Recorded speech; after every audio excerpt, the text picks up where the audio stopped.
page-turners, and welcome back to the channel. I'm Matthew, the man with a hat who reads, and it's time to look back at the month that was. This is my February 2023 wrap-up.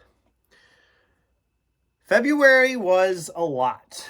I'll say this is probably the best month I've had for a TBR, because I practically got to pretty much everything in the TBR. I didn't get them all finished, but I'll get to that shortly here. Overall, we finished 9 books in February, putting us at 19 for the year so far, which is dead even with last year at the same point. So, it is what it is. But some of these books were, a couple of these books specifically were a bit thicker. One specifically, which I'll talk about in a little bit here. But first, what didn't I get finished? What are the carryovers? So these are both started, and neither one of them is all that far in. This one I'm about 100 pages in, of course, The Lady of the Lake. I know I said you weren't going to see it again, but here it is. It's going to get another month in videos. Like I said, I'm about 100 pages in. I'm not terribly far yet, but...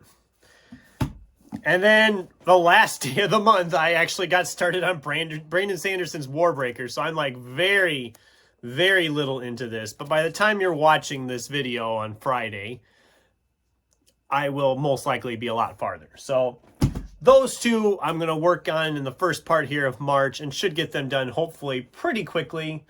If you watched my March TBR video, you know a lot of the books I have for March are a lot smaller in size. There's a couple big ones in there, but there's a lot of smaller ones that won't take as long to read. So what did I read in February? Let's dive right in. First off, there was the January holdover that I was working on. This is Matt Ruff's 88 Names. Now, Matt Ruff is an author I think is great because all of his books are so different. You can't really pigeonhole him into a genre or a style because everything he writes is so vastly different. And that's also the problem sometimes because I did not love this. I wanted to love this, but the whole time I was reading it, I kept thinking, oh, this is similar to like some of the stuff in Ready Player One, and it made me wish I was reading Ready Player One again. And that's not a good sign when I'm thinking about another book that I really enjoy when I'm reading a book. It was fine. I gave it 3 stars. I just didn't love it as much as I was hoping to, but it is what it is. I finished it. I know now, and I have more Matt Ruff sitting here. I have one of his I'm going to get to at some point. So then I continued on with the Harry Potter reread. This is Harry Potter and the Prisoner of Azkaban, book 3 of Harry Potter.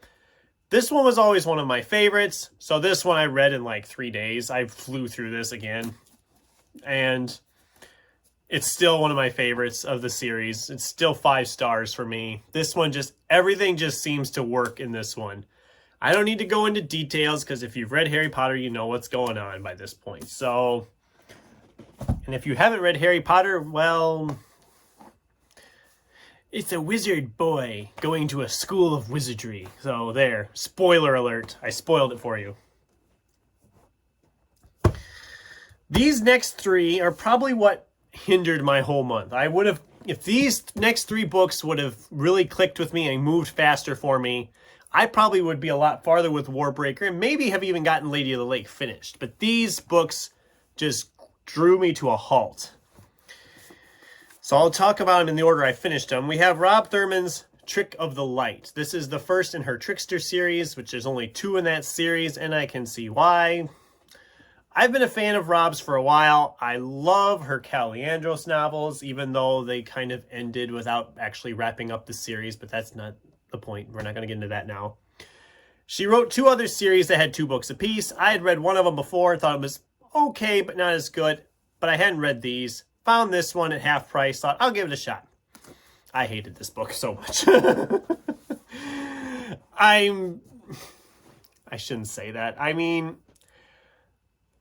it really didn't work for me for multiple reasons. And the biggest reason is just something that happens towards like the later part of the book. Towards the end of the book, there's a twist that's revealed. And I think it says right on the cover, a surprise twist that'll make you blink. No, it didn't make me blink. It made me roll my eyes. But thank you for that. It just defeated, it pretty much took everything I thought. I mean, I was enjoying it okay. I was like, it's not great, but this is a 3-star book for me. It's fine, whatever. When they got to that twist, it essentially made you question everything else that had happened in the books up to that point. It takes the unreliable narrator trope, which I usually don't mind, but it blows it out of the water. I did not like how this book played out. I can't recommend it. I did give it 2 stars because I was semi-enjoying it, even if it seemed like a lot of it was swerving into smut territory, which is like, there was like demons, and these demons were all trying to get her into bed, and it just... Speaking of semi-smut books, we have Bridget Morrissey's love scenes because it was Valentine's month, so I thought I'm going to pick up a rom-com book. This book flowed by pretty good for me compared to these other ones. Trick of the Light and this other one I haven't talked about yet. Problem with this one is that for like the first third of the book, I hated every character in this book. None of them were likable. The gal just seemed like... She just seemed like she was annoyed by everything. The guy seemed like a ditz. Her mother was just a witch. Her sister is a witch. Everybody's just horrible. They're horrible, horrible people. And I really was getting annoyed by this book for that reason. But I don't know. It has its audience, I'm sure. I know I was not the intended audience for this. But I've read better, what I call rom-com novels. I mean, I talked about one a few weeks ago, The Rosie Project, which is a fantastic rom-com type novel. This one, skip it. That was a 2-star, by the way, as well, as was this last book, and this one really hurt me. This is Delilah S. Dawson and Kevin Hearn's Kill the Farm Boy. I was so excited for this one. I was just looking forward to it so much. Even though I kept bypassing it in my stacks for over a year, I was like, I'm ready for this. It sounds like something... It sounds like a Discworld kind of thing. It's going to be goofy. It's going to be fantasy. And to each their own, I guess. I did not like this at all. I didn't like a lot of what was happening. The characters make weird decisions. Some of the fantasy humor is like the kind you would almost think you'd see in something like a scary movie where they just like change names a little bit. They literally come to these elves in the woods, and our main elf is named, are you ready for this? Bargolas. You know, like Legolas, only it's Bargolas. And it just... That, I was about ready. I'm just like, no, why? Oh, and it's about the Chosen One, and the Chosen One dies before we get to chapter 1. Spoiler alert, I'm sorry. But when you kill off your Chosen One character in the first freaking chapter, practically, maybe it was the second chapter. It doesn't matter. I don't care. 2 stars. It didn't work for me. If it worked for you, great. So I was in need of something to pick me up, and fortunately, Travis Baldry's Legends and Lattes did that. I loved this so much. I did a review about it. You know how I felt about this book. I'm not going to focus any more details on it. This was a 5-star. If you haven't read this yet and you're a fan of cozy fantasy or just cozy books in general or just fantasy in general, pick it up. Then I finished Taylor Jenkins Reid's After I Do. This was the other book I was kind of considering part of my Valentine's Day themed stuff. And this was the first one by her that just really wasn't clicking for me. I mean, the characters, their marriage has kind of reached a breaking point, so they decide to take a year off and they can go and just do whatever and go wherever and do their own thing for a year's time. No questions asked. Anything goes. They just can't contact each other. Okay? Fine.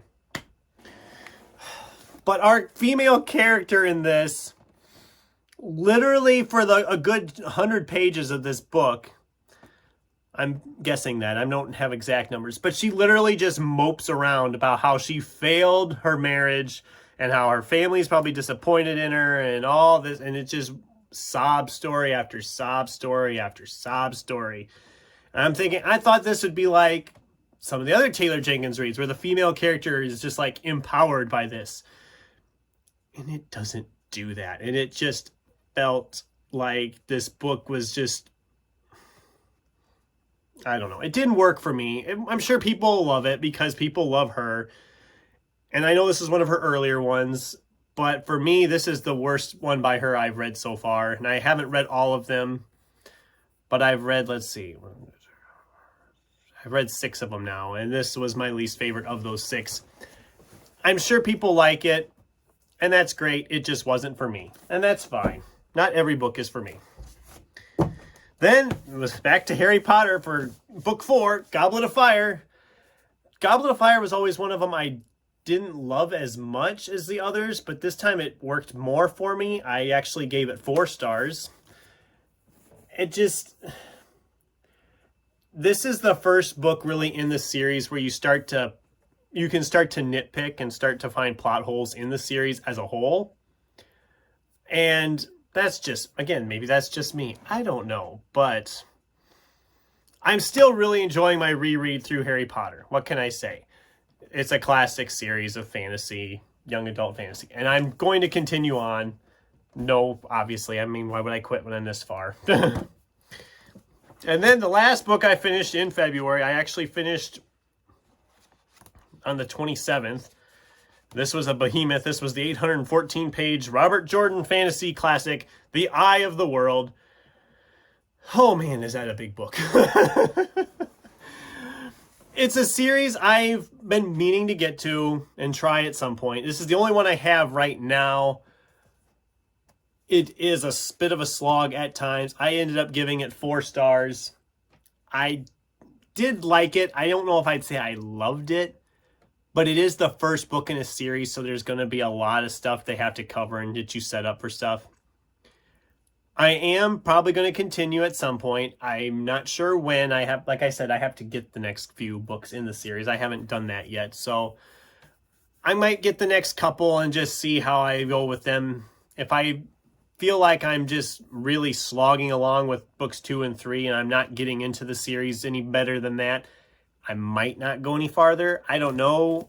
I know people love the series, and that's great. I didn't say I hated it. I'm just saying it's a lot. It's a lot of book, and there was a couple times with this book I felt like we weren't really going anywhere.